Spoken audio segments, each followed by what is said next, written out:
I went down to the river and sat down by the banks. I tried to think but couldn't, so I jumped in and sank. I came up once and hollered and row. I came up twice and cried. And if it hadn't been so cold, y'all, I might have sunk and died. But it was cold in that water, Nick. It was cold. I took the elevator 16 floors above the ground. Uncle John, I thought about my baby and I thought I would jump down. I stood there and hollered. I stood there and cried. If it hadn't been so high, I might have jumped and died. But it was high up there, it was high. So since I'm still living, well, I guess I will live on. I mean, I could have died for love, but for living, I was born. And you may hear me holler. Uncle Tom, it may see me cry. But I'll be dog sweet, baby, if you're going to see me die. Because my life is fine, fine as wine. My life is fine. The first time I heard those words being recited, I was but 19 years old. And it touched me in a special way, because it was the first time in my existence I actually thought about what it meant to be alive. What it meant to appreciate the process, Jessica, of living. I went on and got a lot of formal education. And through my maturation process, I learned that in order to really appreciate life, you have to understand death. There's a finality of it all. I've been blessed, Grandma. I've been blessed to work at the #2 hospital system in the country. People come from all over the country. They come from Seattle and New England. Some of you come from Saudi Arabia. I met one gentleman who was an oil guy, whatever he did in South America. They come to my institution. Some of the best and most brilliant doctors in the world, the best technologies. I'm under the tutelage of some of the smartest people I've ever met. Amen.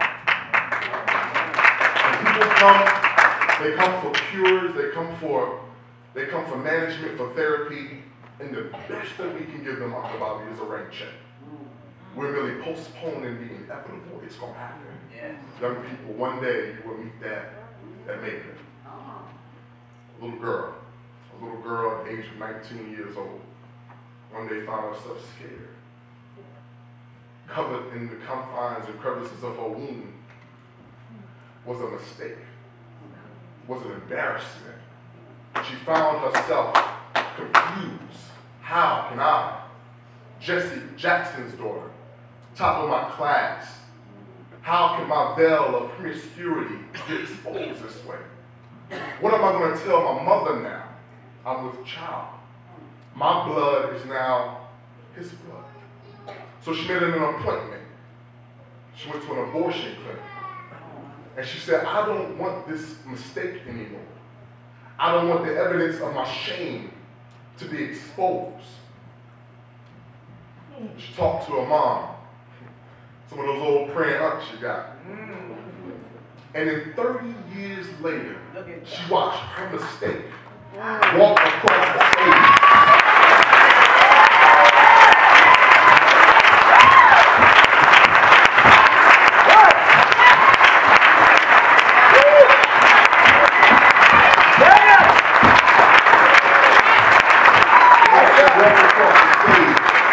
And received his doctoral degree. Yeah. I'll tell you a story about the little girl, and now we are here celebrating her homegoing service. We're celebrating her life, the abundance of her life. Yeah. My mother lived.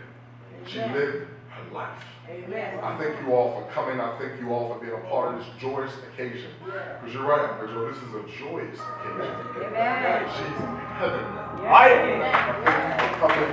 All the family members that made sacrifices, time-wise, resources-wise, I really appreciate it from the bottom of my heart. I do not have enough cards to thank you enough. I see you, Keegan. I appreciate you all for coming. I appreciate you all for making time to celebrate our mother's life. Amen. Amen. My mother lived a rich life. It was filled with mistakes and wrongdoings and mishaps.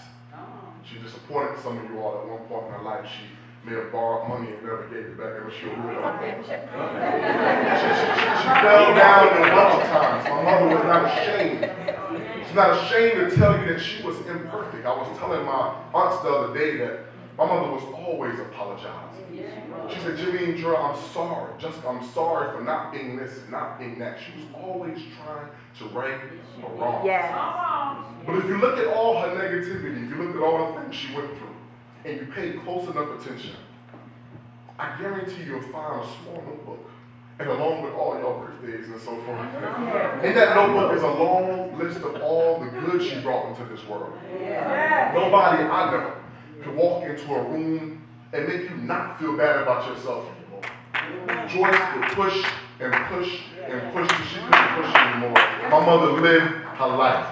She lived her life. And she left for us all 3 beautiful gifts. Yes, she did. 3 wonderful gifts. Yeah. She could have rolled over and died. She could have said, I'm going to allow my sickness and my illness to define who I am. But she opted not to. We all have our stories. We all have our moments. One of my favorite stories, Gerald Jessica, I don't know if I never told others, but my mom picked me up from school when I was in the 4th grade one day early. Took me out to get ice cream. I said, Mom, wait, George. She said, no, I just want to spend time with my oldest son. I got some ice cream. And in classic Joyce fashion, she went to some car dealerships and we drove around in cars we couldn't afford. My poor little self eating ice cream in a Cadillac. But she always found a way to make the ordinary extraordinary. She had a way of injecting life into an otherwise dead situation. In Isaiah 41:19, he said, I will put trees in the desert. My mother put trees in the desert. A young woman, 4 kids from 2 different fathers, dropped out of high school, is now a very loving mother, and her mom, our mom, had a chance to watch her renew her wedding vows. A young man wrapped into the penal system, incarcerated for bad mistakes, things he's done when he was younger, is now an entrepreneur having a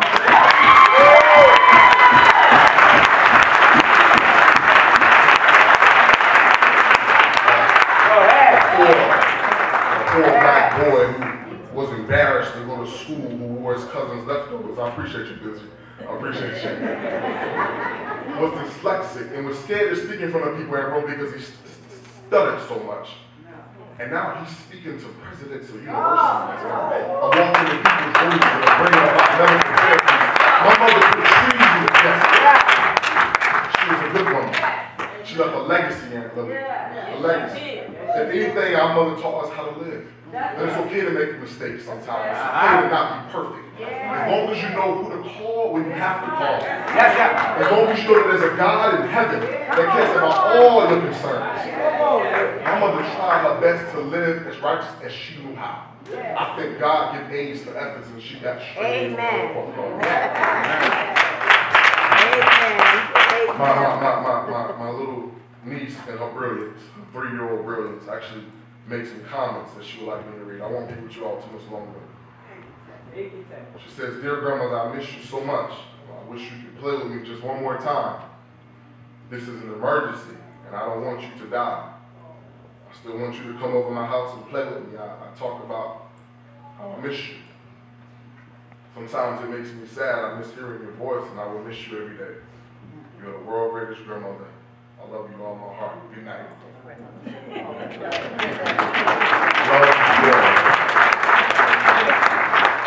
I have another note from my sister-in-law, my favorite sister-in-law. You know, it said, my mother-in-law, where do I start? You claim me as a daughter-in-law before Gerald and I even married. You've been a great mom, a friend, support person, prayer partner to me. I can never forget how happy you were when you told me that, when we told you that we were expecting. And then when you found out it was a girl, the excitement in your voice as you yelled out, yay, yeah, it's a girl. Gerald and Tara having a girl. I smile and I think of you and the times we shared, and I will miss talking to you daily, sometimes 3 or 4 times a day. You hold a special place in my heart. Love you, Tara. We lost a close friend, Grandma. We lost the best thing that ever happened to us. And I know that you, particularly, you lost your joy. But I guarantee you, as long as these three people standing up here, you won't want for nothing.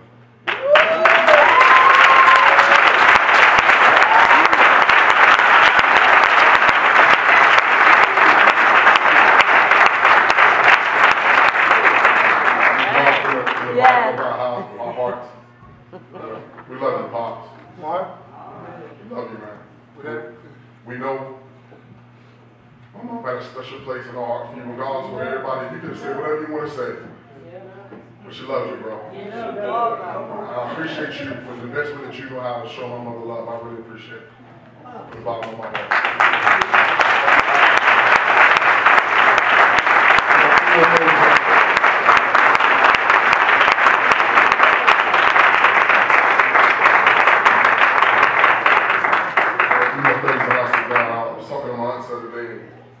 They told me how when my mom had her leg amputated, they were in the hospital with her, and for you to understand this conversation, you have to understand the joy of my mom and how she always took a positive approach on things.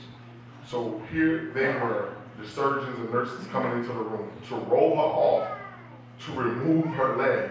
And she introducing family members with the most pride. This is my aunt, this is this. And when she rolled off, she said, "I'll see you later."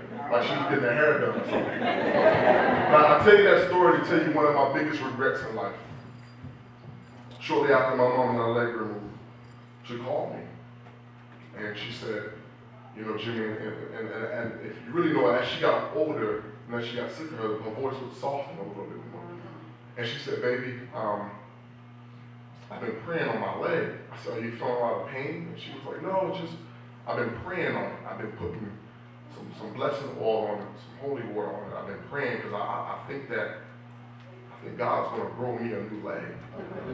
And I had to catch myself because the doctor kicked in instead of the son. I said, "Woman, what are you talking about? There's no stem cell research for legs. You caused this on yourself. You should have took your medicines. You should have took the medical advice. These experts told you it's gone. You have to make adjustments now. This is crazy talk." A little bit I know, Joyce will get the last laugh.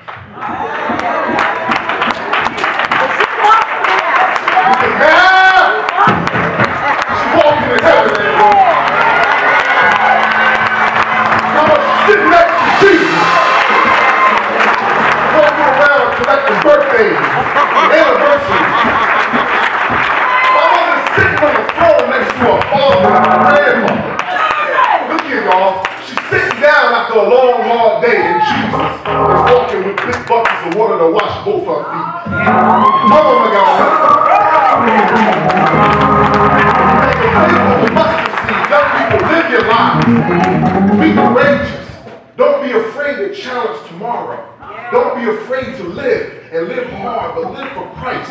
Live for meaning, live for something. Live life. Do not be afraid to live. And since we are still living, come on, y'all. Since we're still living, you might as well live on. I mean, we could have died for a bunch of stuff, but for living we were born. Go ahead. Jessica, people may hear us holler and jerk. They made me still cry. But Poochie, I'll be dog. I'll be dog if they gonna see me die. That's right.